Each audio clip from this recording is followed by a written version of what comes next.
نہیں ہو سکتا ہے. وہ فلاں رشتہ تمہارے لیے نہیں ہو سکتا ہے، اس لیے کہ وہ تمہاری دور کی بھتیجی لگتی ہے، وہ تمہاری دور کی پھپھیری بھتیجی لگتی ہے. میرے بھائیوں، میں آیت پڑھتا ہوں. اللہ تبارک و تعالیٰ نے کہا کہ حرمت علیکم امہاتکم، حرام کی گئی تمہارے اوپر تمہاری مائیں. سب سے فرسٹ رشتہ گنیے گا ایک ہوا، حرام کی گئی تمہارے اوپر تمہاری مائیں. وبناتکم، تمہاری بیٹیاں، بنتن جمع بنات ہے، تمہاری بیٹیاں. واخواتکم، تمہاری بہنیں. کتنے رشتے ہوئے؟ کتنے ہوئے؟ 3 رشتے ہوئے. حرمت علیکم امہاتکم وبناتکم واخواتکم، 3 رشتے، ماں، بیٹی، بہن، 3 رشتے ہو گئے.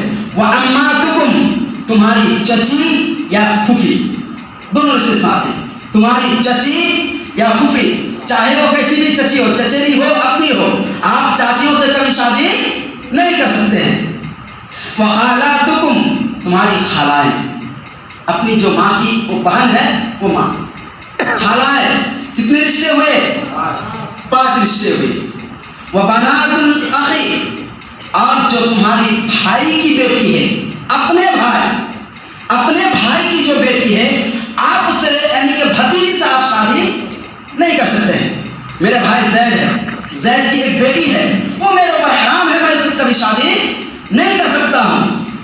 وبنات الاخ وبنات الاخت، اور تمہاری بھانجیاں، یعنی کہ جو فاطمہ ہے، فاطمہ میری بہن ہے اور فاطمہ کی بیٹی فاطمہ ہے، میں اس فاطمہ سے کبھی شادی نہیں کر سکتا. یہ بات ہے. کتنے رشتے ہوئے؟ 7. 8. وَأُمَّهَاتُكُمُ اللَّاتِي أَرْضَعْنَاكُمْ، اور تمہاری وہ مائیں جو تمہیں دودھ پلائی ہے، تمہاری وہ مائیں جو تمہیں دودھ پلائی ہے. وہ کیسے ماں ہو سکتی ہے؟ رضاعی ماں. جس طریقے سے اللہ کے رسول صلی اللہ علیہ وسلم کو حضرت حلیمہ سعدیہ رضی اللہ تعالیٰ عنہ نے دودھ پلائی تھی، وہ ہو گیا اللہ کے رسول کے لیے رضاعی ماں. اس سے کبھی شادی نہیں کی جا سکتی ہے. تو کیا ہو جائے؟ وہ رضاعی ماں، یعنی کہ وہ ماں ہے جس نے آپ کو، وہ عورت جس نے آپ کو اپنے دھن سے دودھ پلائی ہے، آپ ان سے کبھی شادی نہیں کر سکتے ہیں. وَأُمَّهَاتُكُمُ اللَّاتِي أَرْضَعْنَاكُمْ وَأَخَوَاتُكُمْ مِنَ الرَّضَاعَةِ، اور وہ تمہاری وہ بہنیں جو اس دودھ پلانے والی عورت سے ہے.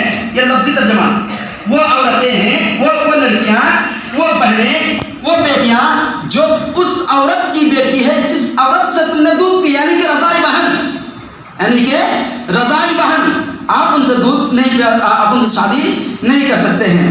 اس کے بعد وَأُمَّهَاتُ نِسَائِكُمْ، اور اب دیکھیے میں نے کہا تھا نا کہ اللہ تبارک و تعالیٰ نے 2 قسم کا رشتہ بیان کیا ہے. ایک رشتہ کون سا ہے؟ نسب، یعنی کہ اپنے خاندانی رشتے. ایک ہوتا ہے سحر، یعنی کہ اپنے سسرانے والے رشتے. تو یہاں پر اللہ تبارک و تعالیٰ نے خود 2-3 مطلب اس رشتوں کا ذکر کیا ہے. وہ کیا ہے؟ وَأُمَّهَاتُ نِسَائِكُمْ، اور تمہاری ساس، وہ عورت، وہ کہتے ہیں تمہاری عورتوں کی ماں، یعنی کہ تمہاری بیوی کی ماں کون ہوتی ہے؟ ساس ہوتی ہے. تو وہ ساس سے آپ شادی نہیں کر سکتے ہیں زندگی میں نہیں، چاہے اس کی بیٹی آپ کے نکاح میں ہو یا نہیں ہو، آپ اس کی بیٹی کو طلاق دے دیے ہو یا نہیں ہو. اگر آپ نے اس کو کیا کیا ہے، اس کی فاطمہ کی بیٹی عائشہ سے شادی کی ہے، تو آپ زندگی میں فاطمہ سے شادی نہیں کر سکتے. اس لیے کہ اللہ تبارک و تعالیٰ نے اس کو محرمات مؤبدہ میں اس کو شامل کیا ہے کہ آپ اس کو زندگی میں شادی نہیں کر سکتے ہیں. تو یہاں پر کتنے رشتے ہوئے؟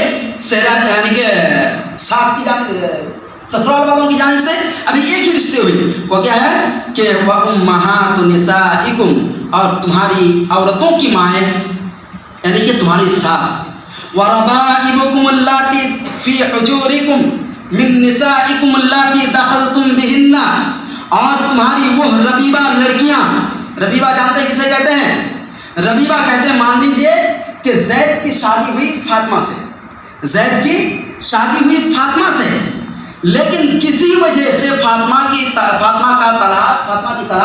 ہو گئی، فاطمہ کی طلاق ہو گئی. لیکن جو زید سے اس کی شادی ہوئی تھی، تو زید سے ایک بچہ لیکن اس فاطمہ کی شادی پھر جا کے بکر سے ہو گئی. اس فاطمہ کی شادی یعنی کہ دوسری شادی بکر سے ہوئی. تو زید کے بدن سے جو مطلب وہ فاطمہ کے جو بدن سے ایک بچی ہے وہ زید کی ہے. لیکن جو اب بکر سے اس کی شادی ہوئی تو بکر نے کیا کیا, چلو بھائی جب میں تم کو شادی کر لیا تو تمہاری جو بیٹی ہے اس کو بھی میں کیا کر لیتا ہوں, ایکسپٹ کر لیتا ہوں, وہ لے لیتا ہوں. تو کہتے ہیں کہ یہ وقتی طور پر ہے, یعنی کہتے ہیں کہ وہ اسے کہتے ہیں ربیبہ. وہ ربیبہ لڑکیاں جو آپ جس کی ماں آپ کے نکاح میں ابھی موجود ہے. مان لیجئے یہاں پہ اور ایک بات ہے. ایک بات کیا ہے کہ آج آپ نے فاطمہ سے شادی کی, آج میں نے فاطمہ سے آج شادی کی, اور شادی کرنے کے بعد اس کے ساتھ میرے دخول بھی نہیں ہوئی, رات بھی میں نے اس کے ساتھ نہیں گزاری, اس کے ساتھ جمع بھی نہیں ہوا, کچھ نہیں ہوا اس کے ساتھ. صرف اونلی میں نے دوپہر کو شادی کر کے لایا اور پھر شام کو جا کر کے طلاق ہو گئی. میری بھی طلاق ہو گئی فاطمہ سے, میری بھی طلاق فاطمہ سے ہو گئی. تو اب جو وہ بیٹی تھی اس بیٹی سے اگر میں چاہوں تو شادی کر سکتا ہوں, اگر میں چاہوں تو شادی کر سکتا ہوں. اس لیے کہ میں نے اس وقت تک اس کو فاطمہ کو نہیں چھویا تھا, تو فاطمہ کی بیٹی زینب کو بھی میں کیا کر سکتا ہوں, شادی کر سکتا ہوں اس کو طلاق دینے کے بعد. فَإِن لَمْ تَكُونُوا دَخَلْتُمْ بِهِنَّ, اگر تم اس کے ساتھ جمع نہیں کیے ہو تب یہ شرط ہے اس کے ساتھ, اور اگر اس کے ساتھ جمع کر چکے ہو تو پھر آپ اس سے نہیں کر سکتے ہیں, آپ اس سے شادی نہیں کر سکتے. اس لیے کہ وہ آپ کی بیوی ہوئی اور وہ آپ کی بیٹی ہوئی اور وہ بیٹی آپ کی گود میں پل رہی ہے, اسی وجہ سے آپ اس کے ساتھ شادی نہیں کر سکتے. لیکن اگر آپ اس کے ساتھ دخول نہ کیے ہو, ہم بستر نہ ہوئے ہو, فلا جناح علیکم, تو آپ پر کوئی گناہ نہیں ہے. اس کے بعد وحلائل ابنائکم الذین من اصلابکم. اب مان لیجیے اس کا الٹا, میں نے فاطمہ سے کیا کر دیا, شادی کیا, اور تمہارے پہلے ترجمہ سنیں, وحلائل ابنائکم الذین من اصلابکم, یعنی تمہاری وہ بیٹیاں, تمہارے بیٹے کی وہ بیٹیاں جو تمہارے ہی ریڑھ کی ہڈی سے ہے, یعنی کہ تمہارے ہی نفس سے ہے وہ. اس کو سمجھیے, یہ مطلب یہ ہے کہ ٹھیک اسی کی طرح ہے, یعنی کہ آپ نے اس بہو کو طلاق دے دیا, اس کی بھی ایک بیٹی ہے, اب وہ بیٹی لے کر کے چلے گئے. اب اگر دادا چاہے کہ ہم اس کو کیا کریں گے, شادی کریں گے, تو نہیں کر سکتے, اس لیے کہ یہ آپ کا خون ہے, یہ آپ ہی کی نسب سے ہے, آپ ہی کی نسل سے ہے, چاہے آپ اس کی ماں کو طلاق دے دیے ہو یا کچھ کیے ہوئے ہو. اس کے بعد فَإِنَّ وَحَلَائِلُ أَبْنَائِكُمُ الَّذِينَ مِنْ أَصْلَابِكُمْ وَأَن تَجْمَعُوا بَيْنَ الْأُخْتَيْنِ إِلَّا مَا قَدْ سَلَفَ وَأَن تَجْمَعُوا بَيْنَ الْأُخْتَيْنِ. اور اللہ تبارک و تعالیٰ نے یہ بھی حرام کیا ہے کہ آپ دو بہن کو ایک ساتھ ایک جگہ پہ جمع کریں. فاطمہ میرے نکاح میں ہے, پھر میں اس کی بہن عائشہ سے شادی کر رہا ہوں, یہ حرام ہے, یہ حرام ہے. کیوں؟ اللہ تبارک و تعالیٰ نے قرآن کے اندر کہا وَأَن تَجْمَعُوا بَيْنَ الْأُخْتَيْنِ إِلَّا مَا قَدْ سَلَفَ, کہ اللہ تبارک و تعالیٰ نے اس بات کو حرام کیا ہے کہ تم دو بہنوں کو ایک ساتھ کیا کرو, جمع کرو. تو یہ ہو گئے کتنے, کل 14 رشتے, شاید کل 14 رشتے ہیں جسے اللہ تبارک و تعالیٰ نے آسمان سے اس کو حرام کر کے بھیجا ہے کہ آپ ان سے شادی نہیں کر سکتے ہیں. اب اس آیت کی روح سے دیکھیں, اب میں ایک حدیث بھی پڑھتا ہوں. اللہ کے رسول صلی اللہ علیہ وسلم نے فرمایا کہ جو وقتی طور پر جو عورتیں تمہارے لیے حرام کی جاتی ہے وہ عورت کتنے ہیں, صالح ہے. ایک بہن میرے نکاح میں ہے, اگر میں اس کو طلاق دے دیا تو پھر جا کر کے اس کی بہن کو میں شادی کر سکتا ہوں, اس سے پہلے نہیں کر سکتا ہوں. تو یہ معقدہ ہوا وقتی طور پر, یعنی کہ کتنے وقتی طور پر, جتنے وقت تک اس کی بہن تمہاری نکاح میں ہے اس وقت تک تم اس کو شادی نہیں کر سکتے. تو کوئی وقت ہے, آج وہ مر گئی, آج میری بیوی مر گئی, پھر میں اس کی بہن کو جا کر کے شادی کیا, اس میں کوئی دقت نہیں ہے. اگر وہ بہن, اگر اس کی بہن میرے نکاح میں ہے تب ہم اس کی بہن کو شادی نہیں کر سکتے. یہ معقدہ ہوا. معقدہ میں پھر اتنے ہی رشتے آئیں گے, کتنے, جس طریقے سے ساس ہوئی, اب ساس کی پھر ساس ہوئی, ساس کی بہن یعنی کہ خالہ ساس جسے کہتے ہیں, اس کی پھر پھوپھی, لڑکی کی پھوپھی, لڑکی کی چچی, اور لڑکی کی کیا کہتے ہیں وہی بھتیجی, بہن بیٹی, یہ سب سے آپ نکاح نہیں کر سکتے. تو یہ وقتی طور پر بہن بیٹی بھتیجی یہ وقتی طور پر ہے. جب آپ کیا کرتے ہیں, اس کی بہن کو چھوڑ دیں تو پھر اس کے بھائی کی بیٹی سے جا کر آپ شادی کر سکتے ہیں, اس میں کوئی دقت کی بات نہیں ہے. مسئلے کو صحیح سے سمجھیے گا. یہاں پہ اس قرآنی آیت میں اللہ تبارک و تعالیٰ نے کل 14 رشتے کو حرام کیا ہے, اور اللہ کے رسول صلی اللہ علیہ وسلم نے کچھ 5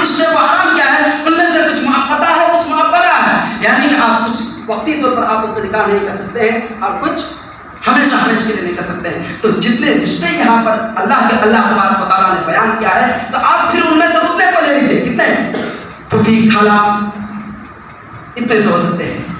اب یہاں پہ بات رہی ہمارے سماج و معاشرے کی بات. ہمارے سماج و معاشرے کی بات. زید کو پسند آ گئی اپنی خلیری بہن بیٹی, خلیری بہن بیٹی یعنی خالہ کی بیٹی کی بیٹی.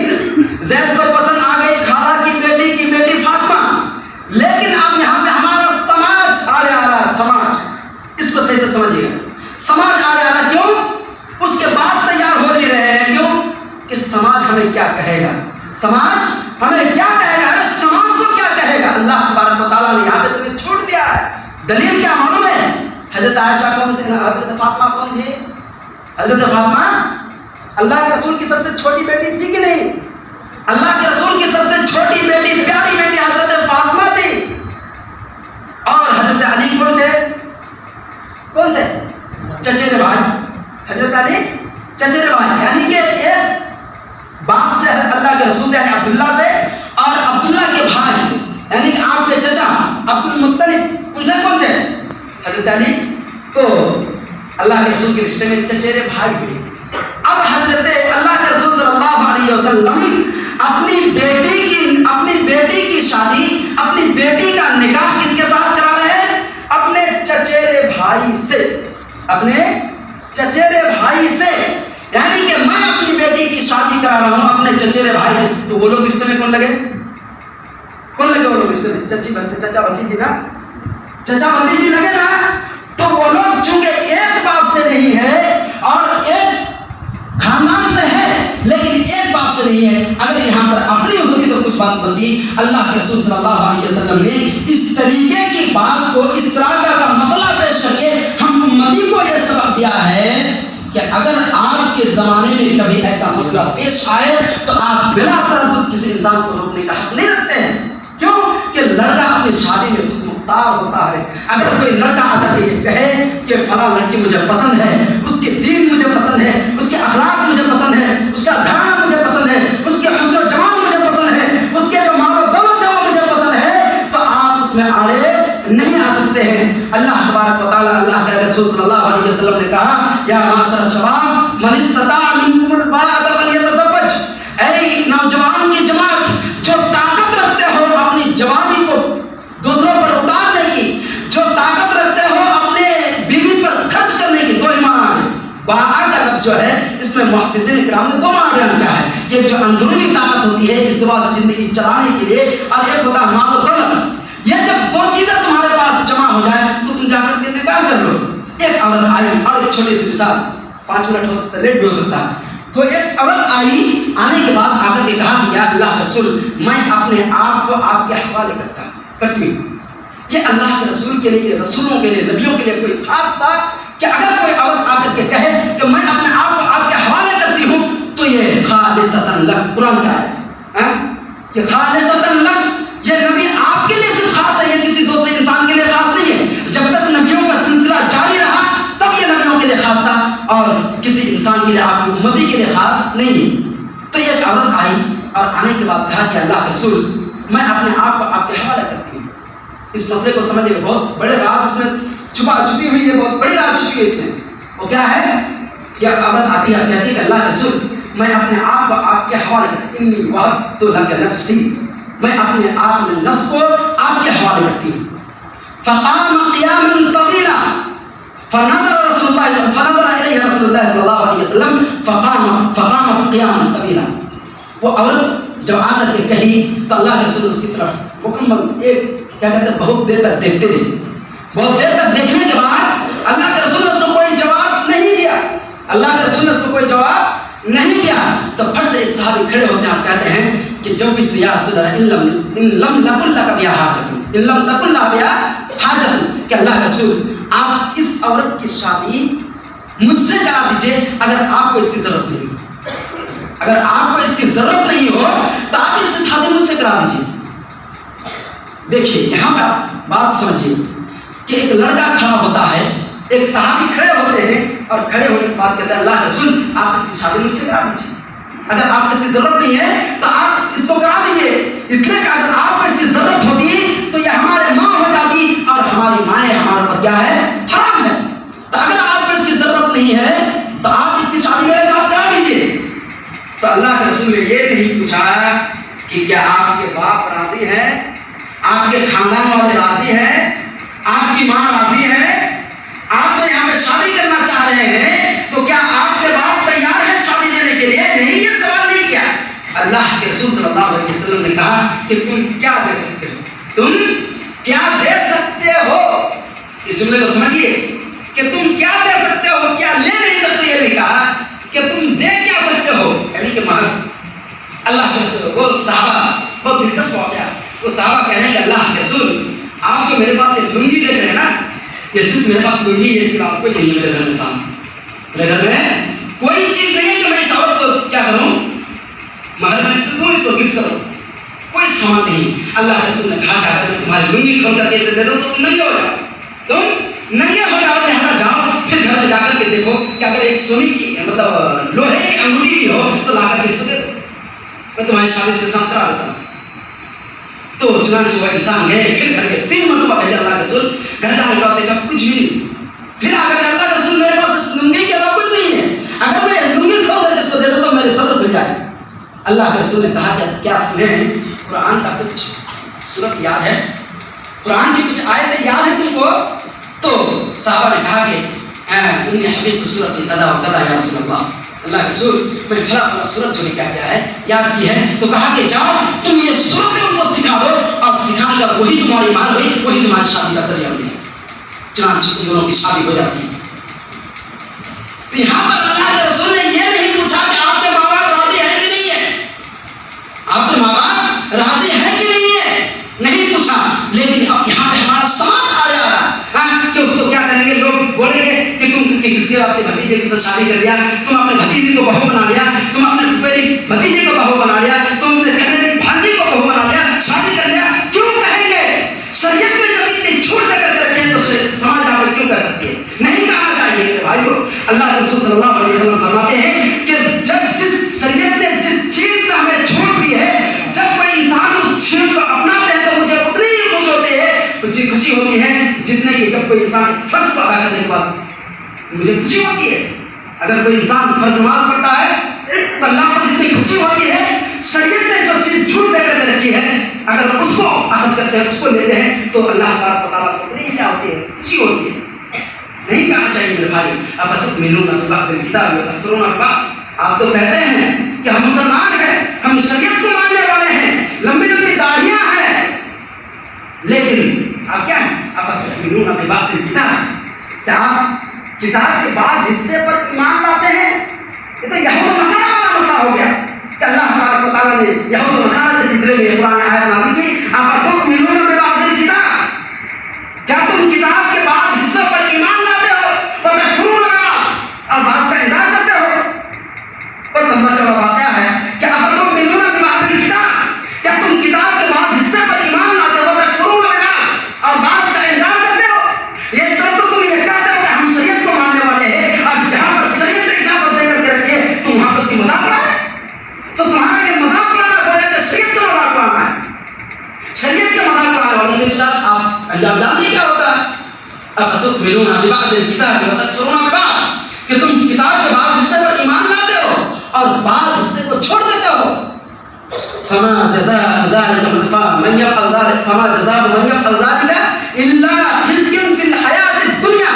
اس کا مسئلہ اگر دنیا تک ہی رہتا، یہ مسئلہ اگر دنیا تک ہی رہتا کہ آپ شریعت کا مذاق اڑا رہے ہیں اور دنیا میں آپ کو سزا دے کر کے آپ کو چھٹکارا مل جائے گا تو پھر مسئلہ ختم ہو جاتا. لیکن نہیں، دنیا میں تو آپ کو چکھنا ہی ہے. وَيَوْمَ الْقِيَامَةِ يُرَدُّونَ إِلَىٰ أَشَدِّ الْعَذَابِ، لیکن کل قیامت کے دن میں آپ کو دردناک عذاب کی طرف کیا کیا جائے گا؟ لوٹایا جائے گا، اس کا آپ کو ڈالا جائے گا. کیوں؟ شریعت میں جس چیز کو آپ کو چھوٹ دے کر کے رکھے ہیں، آپ سماج وہاں پہ آڑے آنے کی کوئی ضرورت نہیں ہے. جس چیز پہ آڑے آنے کی ضرورت ہے آپ اس پہ آڑے آئیے. آپ جہیز کا پردہ ختم کیجیے، جہاز کا جو مسئلہ چل رہا ہے اس کو ختم کیجیے، گاڑی لینا بند کروائیے، 2 لاکھ لینا بند کروائیے. یقیناً آپ قابل تحسین ہے، یقیناً آپ نیکی کے مستحق ہوئیے،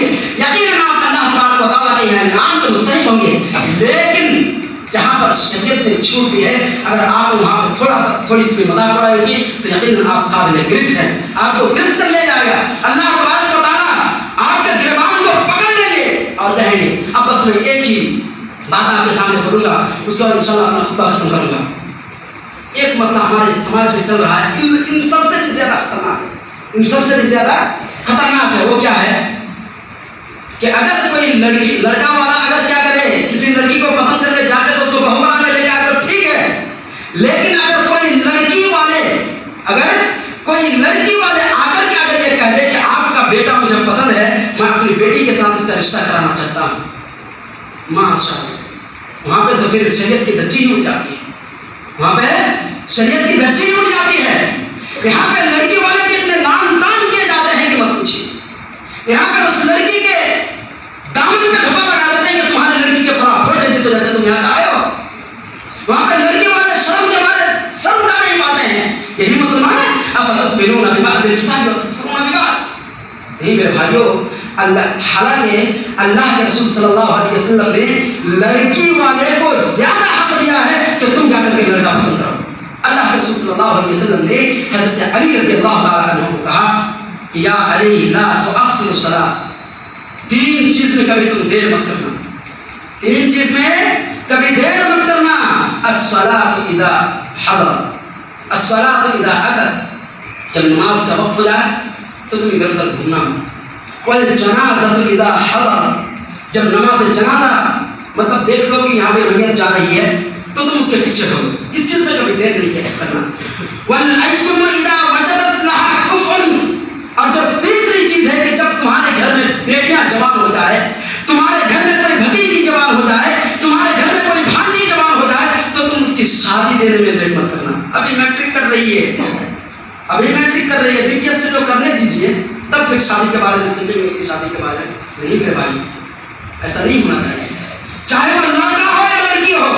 والایم اذا وجدت لها کفر, کہ جب تم کسی لڑکی کے سلسلے میں اس کا ہمسفر, اس کو اچھا سا پالو, اس کا اچھا ہمسفر پالو, جو تم اس کے دین سے, اس کے اخلاق سے خوش ہو, تو جا کر اس کی نکاح کر دو.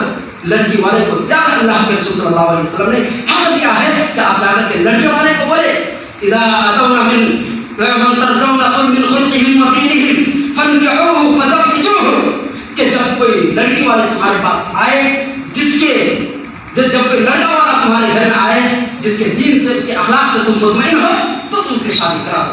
میرے بھائیوں, یہ سب چند ہمارے سماج میں پھیلی ہوئی خرافات ہیں. اللہ تبارک و تعالیٰ ہمیں ان خرافات سے بچنے کی توفیق عطا فرمائے.